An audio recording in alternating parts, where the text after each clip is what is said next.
साथियों, अभी अभी समाचार मिला है कि लखनऊ विधानसभा के सामने समाजवादी पार्टी के कार्यकर्ताओं पर बर्बर लाठीचार्ज किया गया है। यही सरकार, ये बेशर्म सरकार रोज डीजल और पेट्रोल के दाम बढ़ाती जा रही है, कोई व्यवस्था नहीं कर रही है। 4 महीने से कोरोना के नाम पर, कोरोना अधिनियम के नाम पर सबको घरों में कैद करके रखी है और इस आपदा का प्रयोग इन्होंने जो किया वो केवल और केवल जनता को लूटने के लिए किया है। उनकी कोई चिकित्सा की व्यवस्था नहीं, उनके कोई खान पान की व्यवस्था नहीं, उनकी कोई व्यवस्था नहीं, देश में कोई व्यवस्था नहीं। हमारे जो बाहर मजदूर साथी काम कर रहे थे उनको उनके घर भेजने की कोई व्यवस्था नहीं, कोई व्यवस्था नहीं। सब लोग अपने से चिकित्सा कराएं, अपनी व्यवस्था बनाएं, आत्मनिर्भर बनाएं। ये लोग केवल और केवल दोहन करेंगे, धन का दोहन करेंगे, आर्थिक संपदा का दोहन करेंगे। जनता के जेब से अब निकाल करके सारे पैसे ये लोग अपनी तिजोरियों में भर रहे हैं और अपने मित्रों को दे रहे हैं।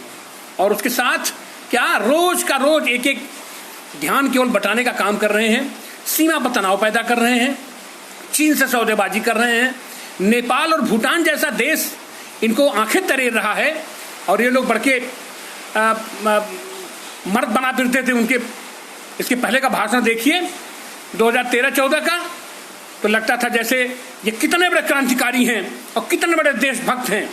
सैनिकों की लाश पर राजनीति करने वाले लोग आज इन्होंने जितना गंदा और घिनौना काम किया है लखनऊ की सड़कों पर, लखनऊ विधानसभा के सामने हमारे समाजवादी पार्टी के जो यूथ विंग्स के हमारे नेता हैं, यूथ विंग से लोग वहां से प्रदर्शन करने जा रहे थे और जो परिस्थितियां रही हैं उनके ट्रैक्टरों को निकाल करके इतना बर्बर लाठीचार्ज इन्होंने किया है। और यह निश्चित रूप से आज हम कह सकते हैं कि योगी सरकार ने अपने विनाश का बीज बो दिया है। आज समाजवादी पार्टी के कार्यकर्ताओं से, समाजवादी कार्यकर्ताओं से टकरा करके आज इन्होंने अपने विनाश का बीज बो दिया है। तत्काल ये जितने बढ़े हुए मूल्य हैं इसको वापस लें, वापस ही नहीं लें, इनको भरपाई करनी पड़ेगी। ये जो मूल्य इनको इसका भी हिसाब देना पड़ेगा कि जब दुनिया के बाजार में तेल का दाम इतना गिर गया है, इतना सस्ता है दुनिया के बाजार में तेल, तो इनके यहाँ रोज पर रोज तेल का दाम बढ़ाने की क्या जरूरत पड़ रही है। अब हर जगह से आर्थिक स्रोत इनके बंद हो गए हैं, कहीं नहीं मिल रहा है, तो जहां से भी मिले जनता को चूसो, जनता का खून पियो। ये गलत नीति है और इस गलत नीति का हम सारे लोग पुरजोर विरोध करते हैं। पूरी समाजवादी पार्टी इसका पुरजोर विरोध करती है। हमारे समाजवाद के चाहने वाले हर लोग इसका विरोध करते हैं और अब जरूरत पड़ गई है कि सब लोग एकजुट होकर के निकले सड़कों पर। और अब उस 5 साल का इंतजार नहीं करना है कि इनको अभी 1 साल हुआ है और 4 साल हम इन्हें और समय देंगे। एक एक दिन अब देश पर भारी पड़ रहा है, एक एक मिनट अब देश पर भारी पड़ रहा है। ये देश के गद्दार, ये देशद्रोही, ये देश से सौदा करने वाले जितनी देर अब रहेंगे इस सत्ता में, उतना ही ये इस देश का पतन करेंगे, इस देश का विध्वंस करेंगे।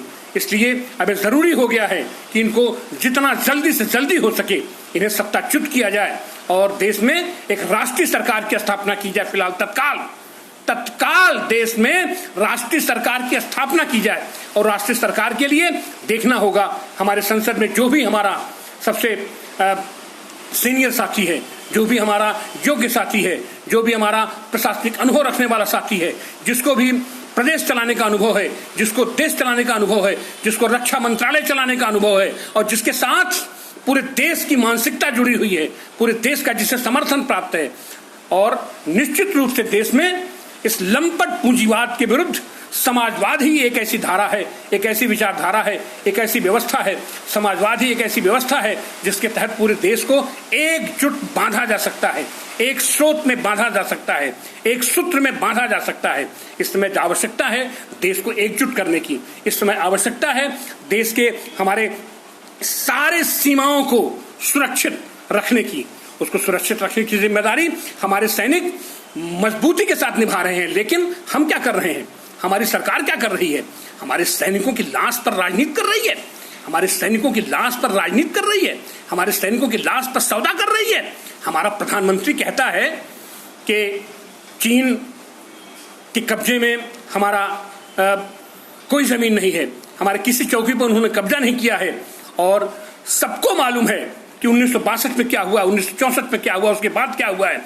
जो भी भूमि चीन या कोई भी देश जो भी जमीन हमारा कब्जा किया है वहां बढ़ के आया है। उस समय स्थितियां परिस्थितियां जो भी रही हो, चाहे युद्ध के चलते रहा हो, चाहे जैसे भी रहा हो, समझौते के चलते रहा हो, वो सारी चीजों पर कब्जा है। वो हमारे भारत की भूमि है, वो उस भूमि को हमें देना पड़ेगा, उन्हें लौटाना पड़ेगा। तुम कौन होते हो ये बात कहने वाले कि हमारे जमीन पर कब्जा नहीं किया है?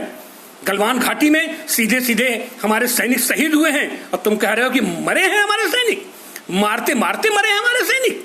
बेहूदगी, ये बेहूदेपन की हद है, इसको बर्दाश्त नहीं किया जा सकता। अब हमारे देश का नागरिक, हमारे देश का देशभक्त लोग इसे बर्दाश्त नहीं करेंगे, नहीं करेंगे इसे बर्दाश्त। अब तुम्हें जल्दी से जल्दी सत्ता छोड़ो, अब तुम्हारा इंतजार हम नहीं कर सकते। इतने दिन हो गया, संसद का सत्र तुम नहीं बुलाओगे, तुम केयर फंड का हिसाब नहीं दोगे, तुम सैनिकों की मौत का हिसाब नहीं दोगे, तुम पुलवामा कांड का हिसाब नहीं दोगे। तुमने पुलवामा में हत्या कराई है, तुमने पाकिस्तान की सीमा पर हत्या कराई है, और आज की तारीख में तुम रोज दरोज चीन की सीमाओं पर हत्या करवा रहे हो हमारे सैनिकों का, हमारे सैनिकों का, हमारे सेना का मनोबल गिरा रहे हो तुम। हम अपने सेना का मनोबल नहीं गिरने देंगे, हम हिंदुस्तान के किसी नागरिक का मनोबल नहीं गिरने देंगे। और हम आह्वान करेंगे, इस पूरे देशवासियों से हम आह्वान करेंगे और सारे राजनीतिक दलों से आह्वान करेंगे और खास करके समाजवाद चाहने वाले लोगों से आह्वान करेंगे कि अब पानी नाक के ऊपर निकल चुका है। सब लोग एकजुट होइए और सड़कों पे अब आना पड़ेगा। हम 5 साल का इंतजार नहीं कर सकते, जिंदा कौमें 5 साल का इंतजार नहीं करती हैं। हमारे लोहिया ने कहा जिंदा कौमें 5 साल का इंतजार नहीं करती हैं। अब हम 5 साल का इंतजार नहीं कर सकते। एक एक मिनट भारी है, एक एक दिन भारी है, एक एक महीना भारी है। अब इनको जितना जल्दी से जल्दी हो सके इनकी व्यवस्था करना पड़ेगा, इन्हें सत्ताच्युत करने का। और फिलहाल तत्काल रूप से हम कहते हैं संसद का सत्र बुलाइए। संसद का सत्र ऐसे भी बुलाना जरूरी है। आज की तारीख में तुम एक भी पैसा सरकारी खजाने से खर्च करने का अधिकार तुम्हें नहीं है, क्योंकि तुमने मार्च में जो बजट पेश किया था उस बजट से सारी स्थितियां बदल चुकी हैं। अब तुम कहां खर्च करोगे, कैसे खर्च करोगे, क्या व्यवस्था बनाओगे, उसके लिए व्यवस्था बनानी पड़ेगी, उसके लिए व्यवस्था देनी होगी। देश की मांग है और देश को बताने के लिए तुम ऐसे तो भागे फिर रहे हो, प्रेस के सामने आओगे नहीं, जनता के सामने आओगे नहीं, तो क्या करोगे तुम? संसद बुलाओ, जल्दी से जल्दी संसद सत्र बुलाइए और वहां चर्चा कीजिए, देश के प्रति जवाबदेही अपनी स्पष्ट कीजिए। बताइए क्यों तेल का दाम रोज रोज बढ़ रहा है, क्यों हमारे सैनिक मारे जा रहे हैं, क्यों पीएम केयर फंड में जो भी पैसा आया है वो कहां खर्च हो रहा है, कितना पैसा हुआ, कहां खर्च हो रहा है, तुमने किन किन देशों से लोन लिया है, तुमने विश्व बैंक से कितना लोन लिया है, तुमने चीन बैंक से कितना लोन लिया है। और सबसे बड़ी बात आज की तारीख में जो बात निकल के आ रही है कि तुमने चीन से कौन सा सौदा किया है, तुमने चीन से कितना पैसा लिया है, तुमने कि तुम्हारा मुंह बंद हो गया है चीन के सवाल पर, चीन के कब्जे के सवाल पर। चीन से हमारी सेना मर रही है, हमारे सैनिक मारे जा रहे हैं, हमारे सैनिक सरहदों पर शहीद हो रहे हैं और तुम कह रहे हो कि हमारे सैनिक मर रहे हैं, मारते मारते मर रहे हैं। ये बेशर्मी की हद है, अब इसको नहीं स्वीकार किया जाएगा। और आज जो इन्होंने लखनऊ की सड़कों पर किया है वो बीभत्स है। हम उसकी जबरदस्त भर्त्सना करते हैं, हम उसकी जोरदार भर्त्सना करते हैं और आह्वान करते हैं लोगों से कि अब इस सरकार को, इस निकम्मी सरकार को, इस तानाशाही सरकार को, इस एकांगी सरकार को हटाना ही होगा। ये जनता के हितों का संरक्षण नहीं कर रही है, बल्कि अब ये जनता का भक्षण कर रही है, जनता के हितों का भक्षण कर रही है। कितनी लाशें इस बीच गिर रही हैं मालूम है कुछ? अस्पतालों में स्वास्थ्य सेवाओं की क्या स्थिति है कुछ मालूम है? कोई रिकॉर्ड नहीं दे रहे हो तुम। आपदा का, इसका कोरोना का भी कोई रिकॉर्ड नहीं दे रहे हो तुम। फर्जी अपने लोगों को बुला करके दवाइयों का एक से एक शगुफा छुड़वा रहे हो। बाबा रामदेव ने दवा बना लिया है, ये तुमको शर्म आनी चाहिए। अगर उसने बनाया है तो भी, नहीं बनाया है तो भी। कैसे उसकी मजाल हो गई कि देश में इस तरीके से कुछ प्रचार कर रहा है। वो बिना सरकार की अनुमति के प्रचार कर रहा है। वो अपने दोस्तों से लुटवा रहे हो पूरे देश को। चीन में जाकर के ठेकेदारी कर रहे हो, चीन को अपने यहाँ ठेका दे रहे हो, गुजरात में ठेका दे रहे हो। इन सारी चीजों मैं आज इस समय बहुत ही सख्ता के साथ मैं कहूंगा कि बहुत ही बर्बर जो लाठीचार्ज इन्होंने किया है लखनऊ में, इसकी तीव्र भर्त्सना जितनी भर्त्सना की जा सके की जानी चाहिए। और ये बढ़े हुए पेट्रोल और डीजल के मूल्य, जो भी पेट्रोल उत्पाद हैं, इनके मूल्य जो इन्होंने बढ़ाए हैं, इसको तत्काल इनको वापस लिया जाए। तत्काल वापस ही न किया जाए बल्कि इसकी भरपाई भी की जाए। इन्होंने इतना पैसा क्यों लिया, ये पैसा कहाँ गया?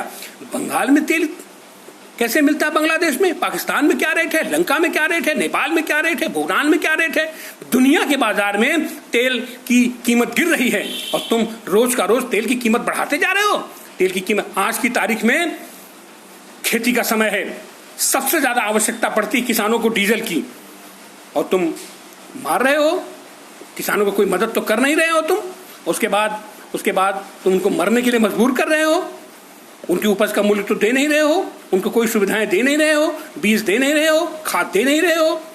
ये गलत है। इसका पुरजोर विरोध किया जाएगा, पुरजोर विरोध करना होगा।